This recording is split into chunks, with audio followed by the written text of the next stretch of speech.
topic. Now what we're going to do is go to today's topic, which I'll show you in a moment. So today's topic is chanting with respect. Chanting with, oh, it just went away. Let's see if we get it back again.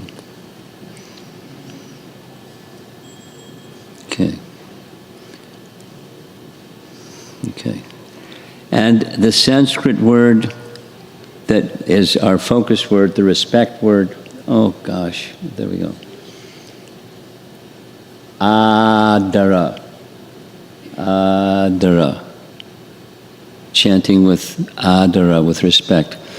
We'll explore the meaning of Adara because according to Rupa Goswami, in Nectar of Instruction, the last instruction in the Sadhana Bhakti section of Nectar of Instruction, Adara, chanting of the holy name with Adara, is essential to go further.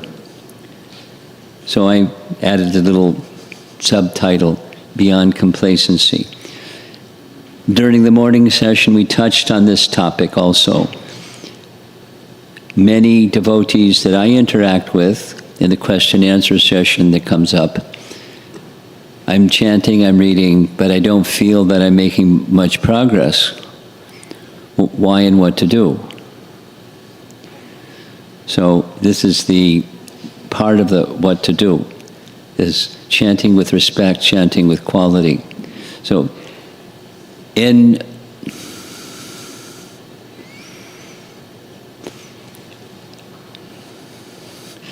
some years ago, a group of us started having a retreat for completely new people. New people that don't know anything about Krishna consciousness. They know nothing about nothing. And by social media, we have given a name, Body, Mind, Spirit Retreat, which could mean anything. But the description of the retreat people like, and so it's been around 100 people that know nothing about nothing come to Gitanagari to hear Body, Mind, Spirit Retreat. And one of the topics was this one, because people, Western people, but younger generation people, general, relationships are very important to them. It's a buzz. It's how to sort it out. It's not only new people, it's those of us that have been around for a while. A little sharing.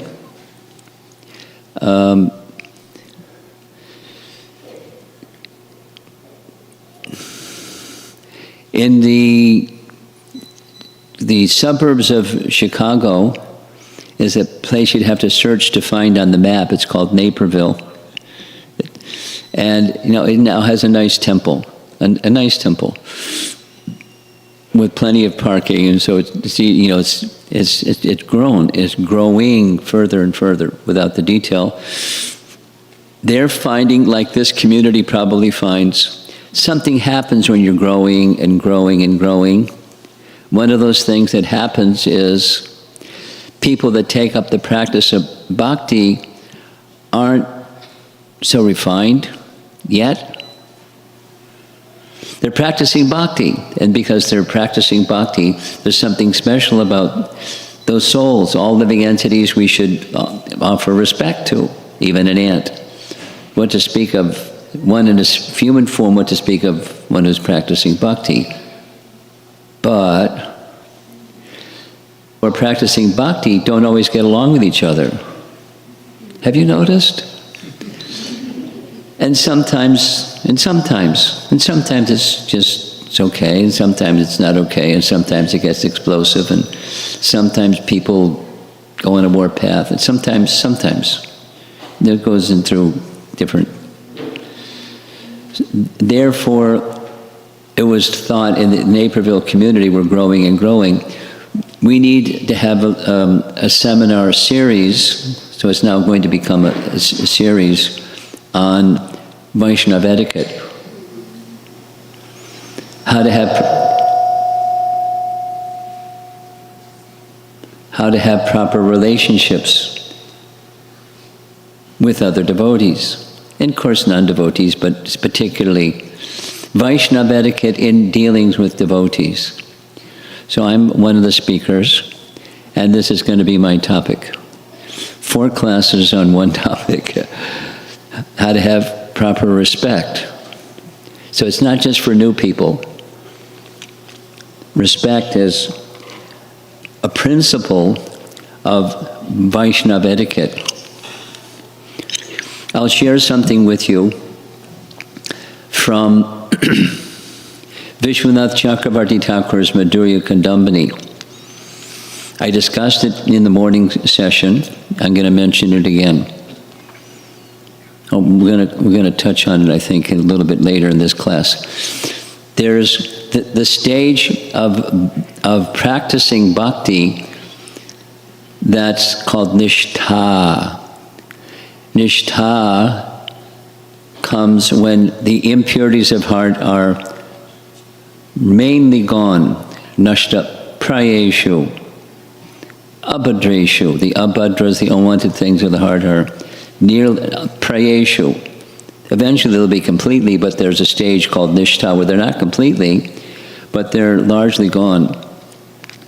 Vishwanath Chakravarti Thakur describes, this is actually now the 3rd time, because it came up in the Friday evening class.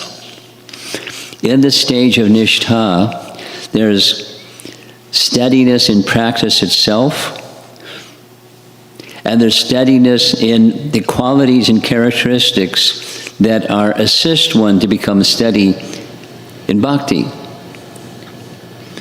And it's possible the persons can become steady, a mode of goodness kind of penchant, steadiness in the activities that are supportive of bhakti, but they're not yet at the stage of nishtha.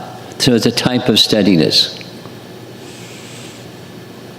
It's a type of steadiness. And according to Vishwanath Chakravarti Thakur, there's a list of those characteristics, mode of goodness characteristics. Mode of goodness characteristics that help. It's not the essence of bhakti, but it's like dry wood is easier to ignite than wet wood. I heard one of the sharing sessions was one nice Mataji here has done some preaching in the prisons, and she has some people in prisons practicing Krishna bhakti. So the wet wood doesn't ignite as easily as dry wood. Similarly, so bhakti is the fire. Could we get the ring back? Can you fix the ring back? Thank you. Dry wood is likened to the mode of goodness.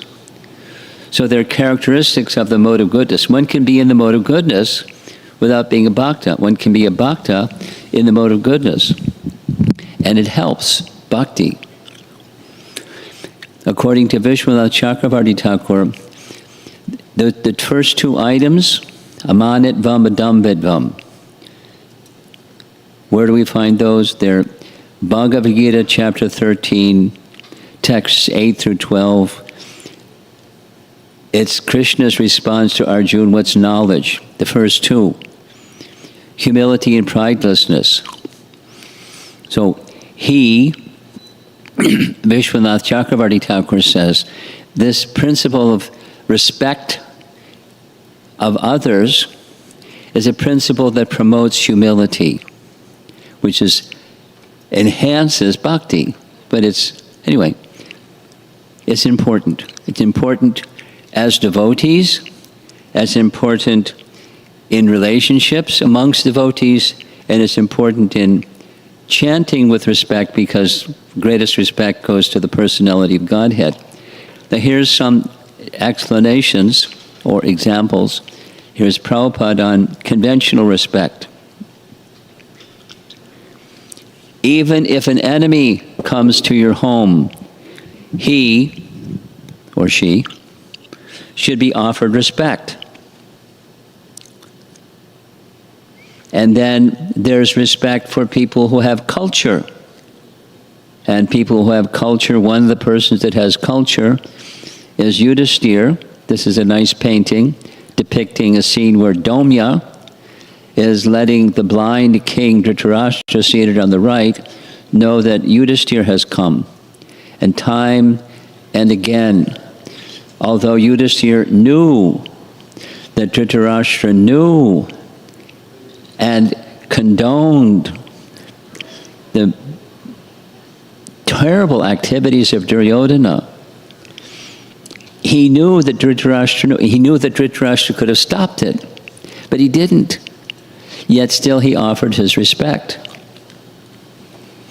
Now, this is for people who have culture. They offer respect, and they follow. There's a very nice article. Sundarananda, you remind me. Send me a text message, not now. And Bhaktivinoda Thakur, I meant to do this. Bhaktivinoda Thakur has written, there are 8 levels of respect by seniority. So like mother and father, elders, women, the king, the brahmanas. So there's respect commensurate with one's position, but respect is to be given. So in Dhritarashtra's case, he's elder. He's the elder brother of Yudhisthira's father.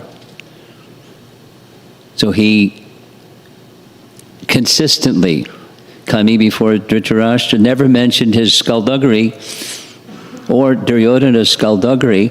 Now, it's different when grandfather Bhishma, he scolded because it was his position. He was grandfather. He was elder to Dhritarashtra and Duryodhana, and in a public forum, he scolded Dhritarashtra. And he scolded Duryodhana.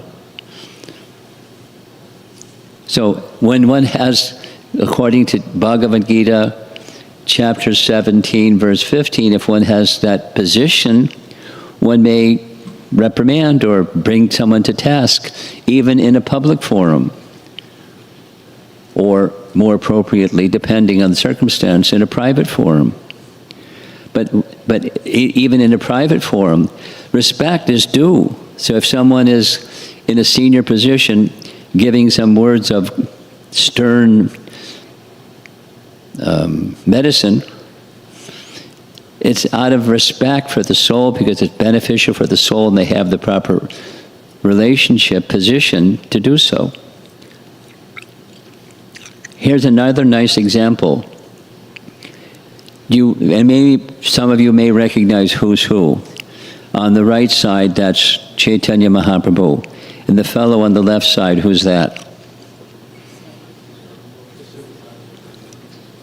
I can't hear you. Keshava Kashmiri, who came, the Digvijay Pandit traveling here and there, came to Navadvip. He heard the greatest scholar was Nimai Pandit. So he came to where Nimai was giving his class, and he sat down. And although Nimai Pandit knew that this man is obsessively proud, he offered him respect. And because he was excessively proud, in a very gentle way, he managed to deflate his pride, poked a hole in his balloon. You know, many of you know the story. Oh, Keshava Kashmiri, I heard you're a wonderful scholar. Can you compose some verses glorifying Mother Ganges? They're by the side of the Ganges. Oh, yes. Like the blowing wind, 100 verses, spontaneously. Composed verses in glory of Mother Ganges. Oh, very nice, very nice. Could you point out what the mistakes were in verse number 64? Anyway, without the whole story. The point is, Chaitanya Mahaprabhu was a cultured young Brahmin boy who offered respect even when someone was proud, because he's a learned Brahmana and elder. Ramchandra Puri, who even offended their spiritual master, Ishwara Puri, because he was elder. Chaitanya Mahaprabhu offered him respect. Adara. Even the painting is, he, Ramchandra Puri, was prone to fault find. Some people are like that, and he was definitely like that. He saw some ants on the floor. Aha! You're eating too many sweets. Had nothing to do with there's ants on the floor. But that was his accusation. Mahaprabhu didn't seek a word of protest because he was exhibiting this quality of respect. And then we're going to get to respect for the holy name, but let's hear some respect for Scripture, which is, in one sense, non-different than the holy name. There's a very nice verse in Valmiki Ramayana where it's describing, not in Valmiki Ramayana, it's about Valmiki Ramayana, and you see these words at the far end, the right side, the first line, Adara, Samyak Adara. And then there's an additional word that's in blue letters, Ahara. One who drinks, that's Pibata, Samyak Pibata Adara. One who drinks day after day. Now this day after day, it comes up in Rupa Goswami's writings every day. It's a principle of yoga.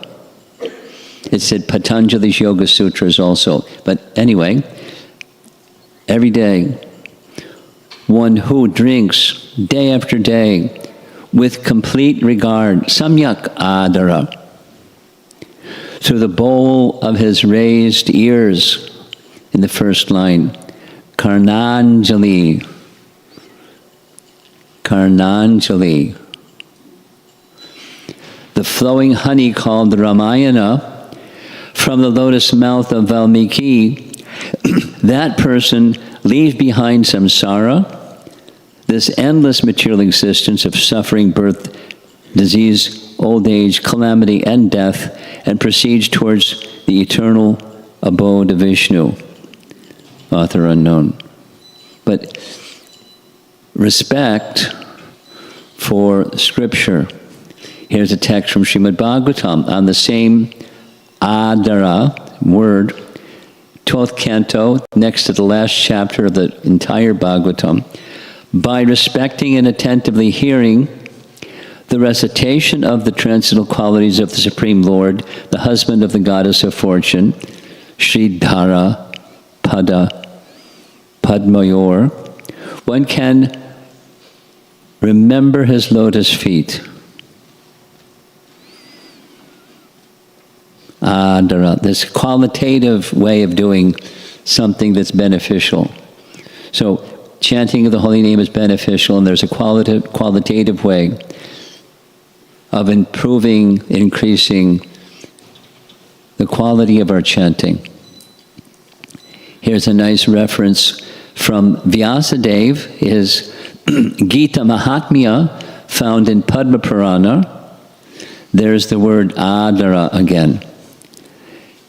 One who, with respect and devotion, and according to scriptural regulations, makes a gift of this holy book Gita, such a person enjoys transcendental happiness. And there's more, but you get the idea. Respect of scripture, respect for elders, respect for living entities, even enemies that come to your door. Respect is a principle. And then its flip side, there's disrespect. Adara, in its negative, is anadara. Here's from Bhakti Sandarbha, Jiva Goswami's writing, which reads, it's aparadhas. The root cause of aparadhas is anadara, disrespect. All varieties of aparads consist of anadara, meaning that which is spiritual you see as not spiritual. The Vaishnava, the deity, the scripture, it's not spiritual. It's disrespect.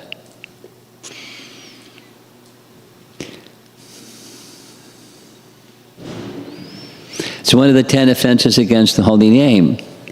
That which is to not respect the scriptures, not respect the Vaishnavas, not respect the Guru. And so neglecting the instructions of Guru is a form of disrespect. It's not just failing to pay obeisances. I mean, there's examples like that. Examples like that. Brahaspati became offended when Indra saw him enter the assembly of Indra's palace, and he failed to offer respect to Brahaspati. So he just left.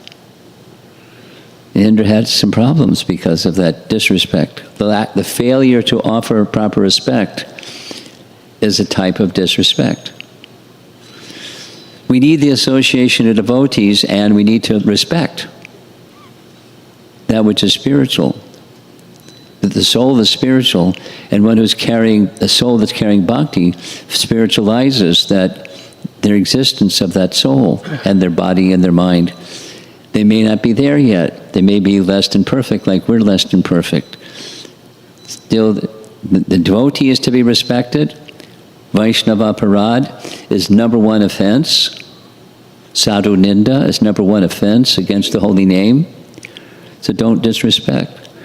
Now, how do you not disrespect when people misbehave? That's a question that comes up a lot.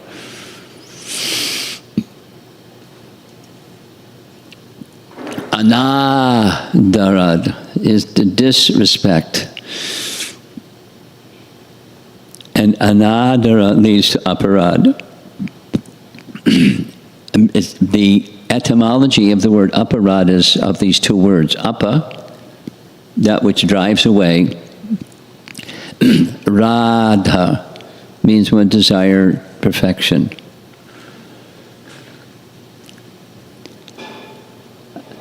Disrespect or failure to respect leads to that which drives away one's desired perfection. So avoid the anadara and stay with the adara. So now, proper respect or transcendental respect.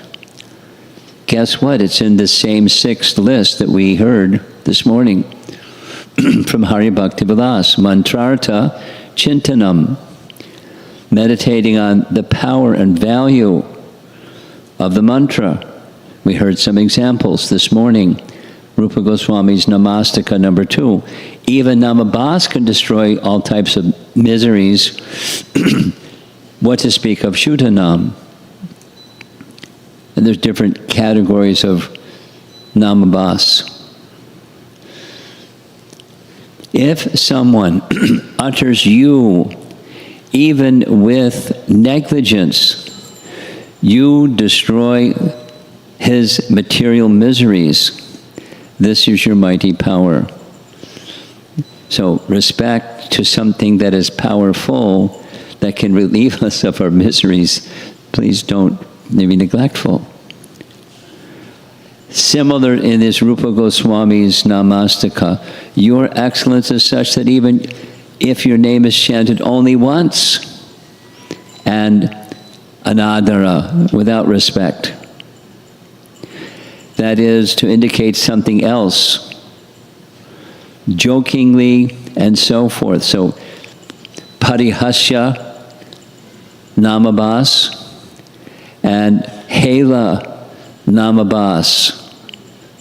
For example, these are examples of namabhas, chanting neglectfully.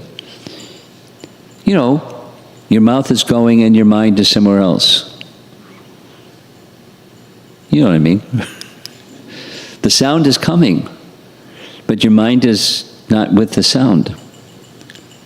It's not adara. Or mantrartha chintana, meditating upon the meaning of the mantra. We discussed this morning. We saw the same image. This is a murti of Gopal Guru Goswami in a temple, because he worshipped a particular deity. There's a long history. Those of you that registered will have received this biography of Gopal Guru Goswami. Very powerful deity. Very, very special deity. With the history is there in that PDF. So he worshipped the deity and chanted the holy name and wrote a book about chanting of the holy name. The explanation of how to chant the holy name. It includes chanting with meditation upon the name and the meanings of the name. And he gave meanings, we heard. So you can go, if you weren't here with us this morning, you can hear the recording of this morning's class. Rupa Goswami similarly writes about meditation on the chanting of the holy name, or engaging in the chanting of the holy name with adara. And after adara comes another word, audinam, which means every day. We heard this one already. Now we're hearing it for the second time, and we're going to hear it for the third time, because they go together. Now, we heard this, the meaning. Something happened. I'll come back. This is, okay. Yeah. At the very beginning of this class, there was a quote somebody sent me really recently. Satchidananda Swami in his, he while we're sitting here in the Central New Jersey Temple, there's about 500 devotees at Govardhan Retreat Center, and they're having an 8-day japa retreat conducted by Satchidananda Swami and Burijan Prabhu. And both of them have separately written a book on japa, improving japa. Burijan's book is just called Japa. It's really simple. 8-day retreat with those two. That must be by the side of Govardhan Hill. Whew. Just thinking about it, I want to be there. So Satchidananda Swami has written this. Adara means respecting, or remembering with respect. And trying to improve our chanting with those 6 items mentioned in Hari Bhakti Vilas, that's a way of exhibiting adara, or respect, with some feeling. Not just doing, but purposefully. So here's Prabhupada's purport, or rather translation, to text 7 from Nectar of Instruction, or Upadesha Amrita. The holy name, character, pastimes and activities of Krishna are all transcendentally sweet.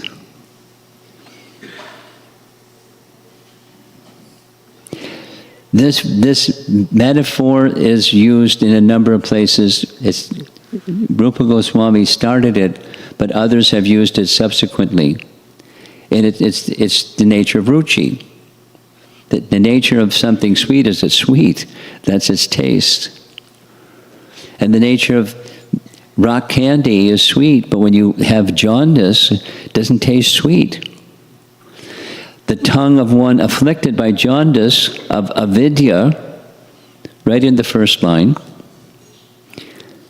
the jaundice of avidya cannot taste anything sweet.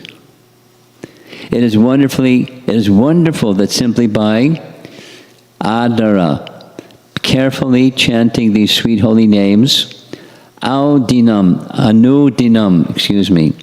Anudinam, every day, day after day. A natural relish awakens within his tongue, and his disease is gradually destroyed at the root. I remember having jaundice in Vrindavan. There was a lesson, without going into it, how I got jaundice. But I experienced the effects of jaundice. My body turned yellow, my appetite diminished, I became very weak, my limbs of my body were very weak, and it was feverish, and it wasn't a nice experience. So I thought, aha, let me take this opportunity to test it out. I asked somebody, please bring some rock candy, mystery. In Vrindavan, it's called mystery. So they brought some mystery. And sure enough, it was bitter. But I knew that sugar is sweet. What to speak of solid sugar, rock candy, it's super, super sweet, but it tasted bitter. It wasn't, I mean, it was a first-hand experience, not just a, story. So what did I do? I kept taking the bitter. It wasn't like mild bitter, it was bitter, bad, because I had bad jaundice, so it tasted really bitter. And just by taking it slowly, the jaundice was cured, and then when the jaundice, in this case, the avidya, the jaundice-like condition, was removed. So there's two things, adara and audinam. Anudinam. With respect, Prabhupada has translated it, not respect, carefully. But you respect someone or something, and you're careful with that someone or something. Say it the other way. If you don't care about someone, or if you don't respect someone, you're inattentive. When they're talking, you're, or vice versa. You're talking and they're looking around, and so it's a kind of disrespect. Or say it the other way. Cultured people know how to. They don't have to be obsessive about it, but the gesture of respect, you feel something when it comes from a cultured person. When it doesn't come, it's a kind of disrespect. It's a kind of avidya. So here's another meaning for adara. It's usually respect, but it also can mean affection. It's used this way in Brihat Bhagavatamrita. This is chapter 1. It's where Gopakumar first meets his guru.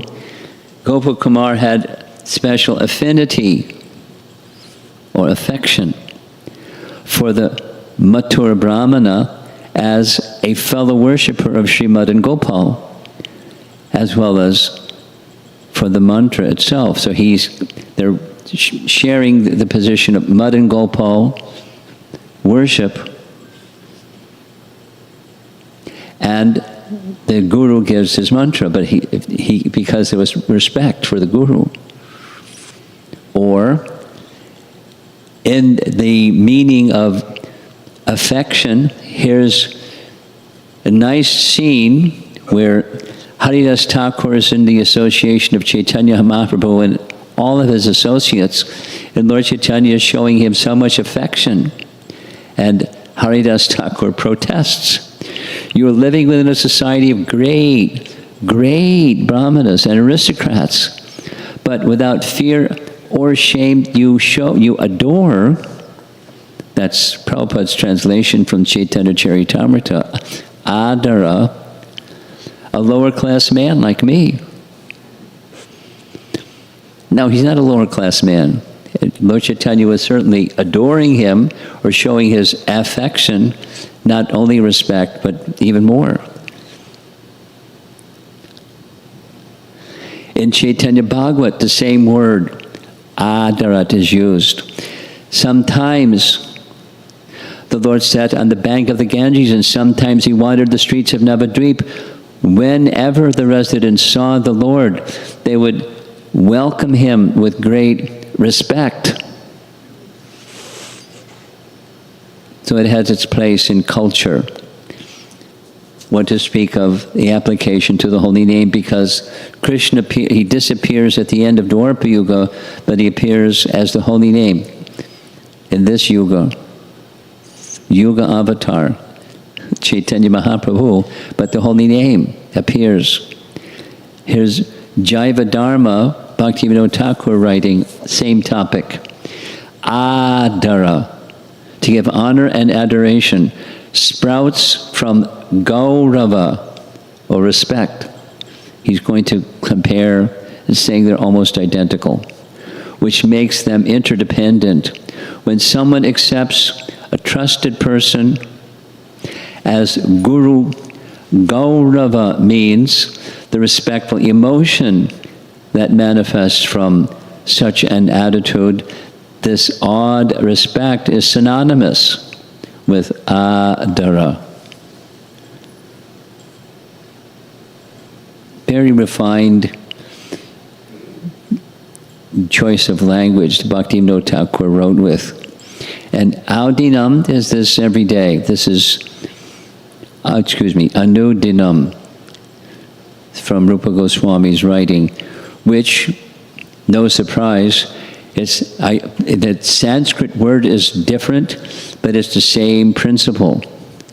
Our Rupa Goswami didn't do creative writing. He established teachings given to him by Chaitanya Mahaprabhu, for sure, on bhakti, and the way that he narrated it or wrote about it in parts were taken from Patanjali.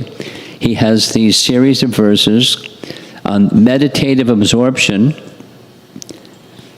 and here's his verse. This is a description of, or you could say, a definition. Text 14 is a definition of what abhyasa or yoga practice is. It has these different parts.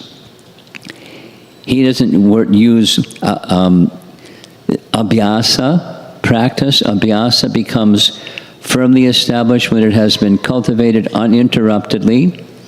Anudinam, that's uninterruptedly. He uses the word nairantarya, and with respect. From the verse up above, adara, with respect, reverence and devotion. Satkara. The word is, the Sanskrit word is different, the meaning is the same. Over a prolonged period of time. So this is a definition that has three parts. Yoga practice has three parts. Something that you do every day, something you do with great respect, and for a prolonged period of time. Dirgha kala. Very simple. That's yoga practice by definition. And sincere sadhana, beyond complacency, it's not mechanical, but when mercy is bestowed upon the sincere sadhaka, then they can go towards the goal. Let's hear some of that. This is, again, Bhaktivinoda Thakur in the Sri Bhakti Aloka. Another name for greed, loyam, in relation to Krishna is adara, respect. Like ramp up the decibels of respect and you get greed. Or greed is a type of intense respect. It's not just I want something, it's respect. It's important, very important. Here's from the Chaitanya Charitamrita, making reference to Padyavali, Tatraloyam apimulyam ekalam. This is a well-known phrase from Padyavali as well as from Chaitanya Mahaprabhu's Chaitanya Charitamrita. Pure devotional service. Krishna Bhakti Rasa Bhavita Mati. Pure devotional service cannot be had even by pious activity in hundreds and thousands of lives. It can be attained only by paying one price, that is, intense greed. So going back to Bhaktivinoda Thakur's definition, intense respect is greed, and intense greed is the price to pay. If it is available somewhere, one must purchase it without delay.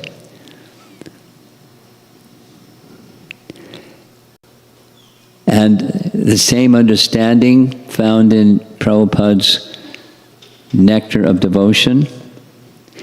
Lalasa Mayi means desiring some perfectional stage, or very eagerly desiring to go to one's natural position.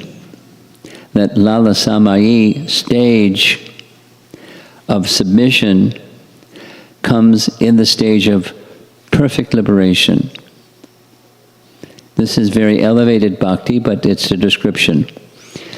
If one develops lolium, or excessive eagerness for meeting and serving the Lord in a particular way, that is the price to enter into the kingdom of God. Otherwise, there is no material calculation for the value of the ticket by which one can enter the kingdom of God. The only price for such entrance is this lolium lalasamayi, or desire and great eagerness. Now these are Rupa Goswami's teachings, written in Prabhupada's language in Nectar of Devotion. So we're all engaged in the process of hearing. Shravanam is the starting point, Kirtanam following the Shravanam point, and that sound is meant to enter into the holes of the ear. Tomorrow we're going to hear a little bit Bhaktisiddhanta describing hearing with the spiritual ear. It's going to be a short class tomorrow morning before the 64-round day, but that's the principle. Hearing with great attention, transcendental attention, and then when that sound enters the holes of the ear, with that great attention, it enters into the courtyard of the heart and begins to dance, and dance, and dance, and dance, and dance. Poetic language of our acharyas, Rupa and his followers, Vishwanath, he calls Ruchi is the dance teacher. Ruchi teaches you how to dance. Not, Bharatanatyam dance, but dance in such a way that from within the heart you're dancing. And Ruchi is the dance instructor. And then one is very fortunate. The combined dance instructors of Bhava and Prema add to what Ruchi taught. Anyway, it's nice. It becomes poetic because it's so high. How can you understand something so high unless you use alliteration, metaphor, and comparison, and some kind of, it's something unknown is like something that you know, but it's much better than that.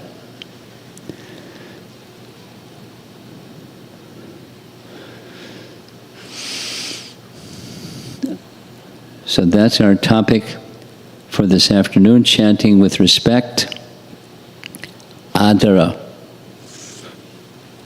beyond complacency. Okay, so someone knows how to turn on the light, and someone can walk around with the microphone, the portable microphone. So those of you that have questions can take your time, give thoughtful questions. We'll see if we can respond. Oh, he's got it already. You're so organized. Too bad the technology doesn't. Let's see if it works a little better tomorrow. You figured it out, huh? Okay, good. Yes. Hare Krishna Guru Maharaj. So Patanjali Muni's definition, prolonged period of time. Yes. So can we quantify that, or it is different for? He didn't have a stopwatch or something, prolonged, dirgha kala. Kala means time. Dirgha kala, prolonged time. Dirgha kala. So yes, it has something to do with patience rather than being impatient. However long it takes, that's how long it takes. For some people it's more quick, some people it's a little slower, some people it's really slow. But however long it takes, that's dirgha kala. Thank you.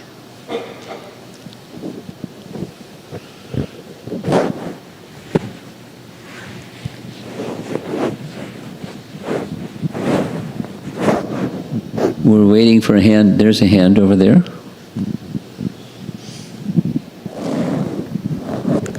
Hare Krishna Maharaj, you mentioned about Adara, which is... Speak slowly, please. Sorry. You mentioned about Adara, Yeah. which is respect. Respect comes from listening to an more knowledgeable, elevated leader, or a spiritual master. So how does that start? How does the respect Adara start? How did it start? Yes. Good question. There's a good answer to every good question. Kripa. Question. What prompts kripa? And the answer is there's no material cause. There's a nice Sanskrit word for it. Yadrichchaya. Or ahetu. There's no cause. There's nothing material that causes. Yadrichchaya is often translated as somehow or other. Meaning, just as Krishna, I'll speak slowly, as Krishna appears for one reason, Icha, his desire. What prompts Krishna's desire? What's the cause for Krishna's desire? There's no cause. There's nothing he needs to fulfill. He's by nature, he's merciful. And so he does things out of flowing from his merciful nature. So Krishna appears by his own will, and Krishna invests his mercy, Kripa Shakti, in his devotees and mandates to them, please distribute it. So on the order of Krishna to distribute his mercy, that's how it happens. Everything comes from the same source. Everything, good, bad, and ugly, comes from the one same source. It has much to do with living entities. Desire, that was one of our earlier questions. So how does desire get misdirected? Misuse of free will. What's the cause? There's Yadrichchaya.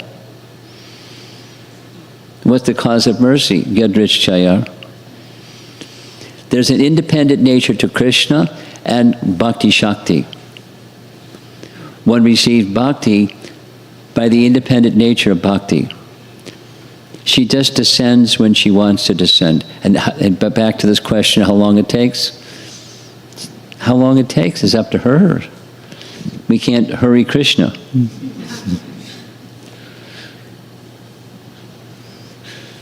Yes? Is that okay? Yes. Anything else? Yes? Up front. Raise your hand again so he sees. Hare Krishna Maharaj. Thank you for giving in detail all this topic about the respect and how to do, like how it's related to chanting. One situation we face sometimes, like respect, we enter in the temple, there are many devotees, we know them, and we need to listen to them, we need to greet them, right? So that's how we show the respect. That's right? relationship, yes. Right. So Prabhuji, what happens, suppose like we know so many devotees, and we are able to greet or talk to one devotee at a time, Yeah. then others may feel ignored or neglected. So, like, that's not the intention, but it happens. Yes, there's many things like that. So, how to face it, how to deal with it. How to deal with you feel disrespected, or you're concerned that other people may feel disrespected by you? Other people may feel like disrespectful, like I didn't look at them, or I didn't see them. They were around me, but I was able to speak to person here, Yeah. and I know that. But how I feel, just to give a big hug to all of them, and so that I can talk to all of them together, but that doesn't happen. Well, cultured people know how to do these things, and sometimes you can be respectful just with your eyes. Yes. Thank you, I mean, Maharaji. but cultured people know how to do it. And most of us, there's a limitation to our culture. The fact that you're concerned is part of your culture. Some persons aren't concerned, they're oblivious. And that's just, it's not like they're bad people. They just haven't been sufficiently refined in culture. But cultured people know, it's not your responsibility to immediately, in the course of entering the temple where there's so many people that you know, that you show that respect to everyone, because they know you. And your nature is you're a respectful type of person. And so you're busy with 10 other people, not being disrespectful to them. Someone is feeling that disrespect, it's not because of you, it's some need that's unmet. They're projecting their expectation on you. When they're not honoring who you are, they want something from you. That's not your responsibility. So you recognize that exists. You may, know very well there's certain persons in the room that if I don't smile and nod my head, although I may not say something, they'll feel neglected. They'll feel something. So may know there are some people like that, but you may purposely not honor that because that need isn't a wholesome need. Anyway, it takes culture to know how to do and when to do and onto whom. And so the question you're raising is a cultured question. Thank you. Hare Krishna. Continue to strengthen your Krishna bhakti, and Super Soul gives intelligence to those who want to please him. He gives intelligence how to please him to those that want to please him. You're not always going to get it right. That's okay. Krishna will help you as you progress in bhakti to get it right. Little by little. This is Kali Yuga. You're less than perfect, and the room full of people is less than perfect people. That's okay. Let me respect them anyways. And main thing is, let me give my respect for Krishna and his pure devotee representatives, because that's the sequential order of where respect goes, isn't it? So get that one right all the time, even we may get the other ones not right all the time. And Krishna will help you. That's a cultured person. Have you been in the presence of very cultured people? I've met some, in the course of my life, I've met some very cultured people. They don't have to say a whole lot. They just exude culture and in elevated consciousness. They don't have to say a lot. You've had that experience, I'm sure. Yes, Prabhu. Yes. So be like that. And you may not always do or say or hug or anything. Just be. And each time you have an interaction, people will feel some connection. Yes, Prabhuji. Yes. Thank you so much. Yes, Hare Krishna. Somebody shared with me a story from Lilamrita. And Prabhupada is an example. He knew how to touch people's hearts. And there's many, many, many, many, many. He is a Vaikuntha personality. Here's a nice story. You know who Mother Jamuna is? Jamuna's cookbook. She's celebrated for her cookbook. But she's celebrated for her singing. She's celebrated for her being a pure devotee. She is a pure devotee. And thinking about, reading Lilamrita about Jamuna and meeting Jamuna. There was an occasion where I met Jamuna. Wow. It wasn't the same as reading about her or hearing recordings of her singing. She was a transcendental personality. And just to be in her presence, you could feel it.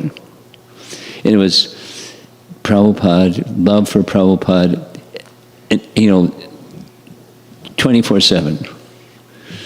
Pure devotee. So here's a Prabhupada is the excellent example of respect. In the medium of guru to disciple, he respected his disciple. So they were in a train, this is from Lilamrita, they were in a train going somewhere, I forget where. And Jamuna was in the third class compartment, Prabhupada was in the first class compartment. And so it was a long distance to get from where she was to where he was, but she went to where he was and with the desire to serve. Prabhupada, is there anything I can get you? Anything I can do for you? Anything, name it. And Prabhupada said, can you arrange some hot prasadam on a train? We don't eat train food. But yes, Prabhupada. So it's the details and details. She went to 3 people. She went to the kitchen. They said, no. I want to make rice. Oh, he said, is rice okay? Very good. She went to the kitchen. Can I make some rice for my spiritual master? No. Went to the conductor? No. Went to this another person that's in charge of the whole train? No. She went to a 4th person, and she said to the 4th person also said no. She said, you let me do this or I'm jumping off the train and giving up my life. My life is to serve my spiritual master. You're telling me no. So he personally escorted her to the kitchen where she made the rice for Prabhupada and added this spice and that spice and the other thing and brought Prabhupada hot rice. And he smiled at her and said, you are my goddess of fortune, Lakshmi. Now how does she feel? He didn't have to do that. She didn't have to do that, but where there's love, it doesn't take much. So let the respect be something that's genuine, where there is some exchange. You may not be interacting with somebody this time, that time, that's okay. They know who you are. Be a cultured person that has love for Krishna and the disciplic succession, and you're doing fine. Hare Krishna. Something else.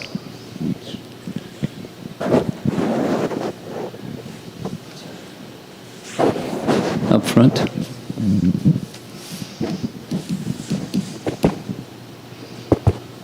Hare Krishna, Guru Maharaj.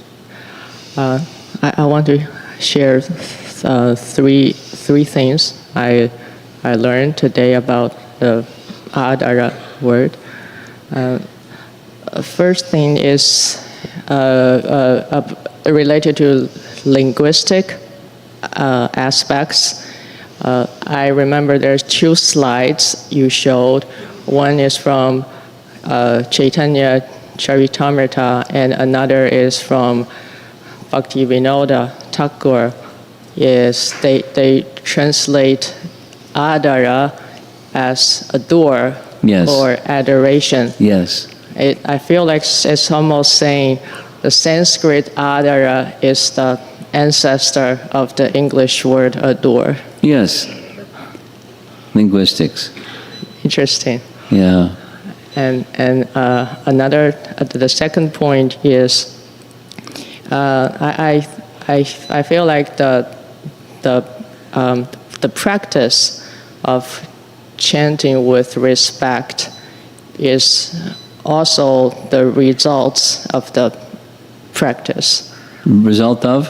The result of such a practice. The practice of chanting with respect is the result of chanting with respect. Okay. Bhakti breeds bhakti. Yeah. And the third point is what you're saying. Excuse me for interrupting. What you're saying. I've been preparing. I've spent maybe somewhere between 150 and 200 hours preparing for this Madhurya Kandambani seminar next weekend. So I'm up to here in Vishwanath Chakrabarti Thakur's description. And what you just said, he says at least 8 times, bhakti breeds bhakti. Respect breeds respect. Respect for the holy name breeds respect for the holy name. And then comes the question, where do you get it? Where'd the first respect come from? It's bestowed. Bhakti is independent. Go ahead. I'm just embellishing what you said. Thank you. And the third point is actually related to what you just said. And I think it comes from one slide that you showed is Rupa Goswami's Namashtaka versus when he described that even for those who chant without respect, anadara, he still, the holy name still bestow a lot of things to such a person. Yes. So I feel like the adara we have for the name is an echo, or you can say a response to the holy name's not chanted respectfully. Yeah, it's right. It's the respect adara is an echo of the anukampa, compassion that the holy name has for us. Yeah. Very good. Very good. The deliverance is Krishna is the deliverer, and Krishna reaches us in his personal self as his name to deliver us. Bhaktisiddhanta was shown an article that was very critical, a newspaper article. And he held up the article and he counted the number of times they said Krishna, in derision. He said, very good. Just see how many times they've said Krishna's name. Very good. I mean, it's not that their attitude wasn't good, but that they were saying Krishna's name again and again, even disrespectfully. The Abbas feature of chanting is powerful. What to speak of? The Anadara feature is powerful. What to speak of Adara? Okay, the children are getting restless. Maybe time to shift gears. Paramarupa, you had something from this morning too.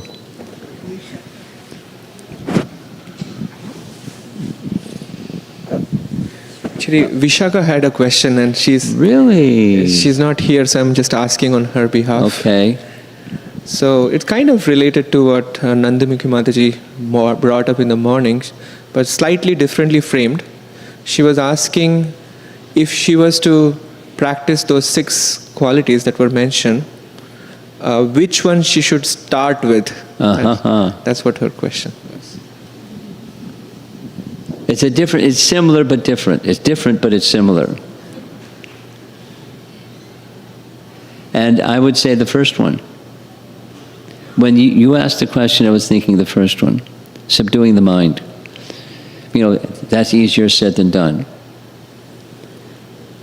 But to do it requires practice. And then practice has these elements and so forth. So, there's the cause and the effect, or the objective, and the means to get to the objective. So it's the first one. bringing the mind to Krishna in principle. Okay, we're going to end. Thank you very much. Srila Prabhupada ki jai.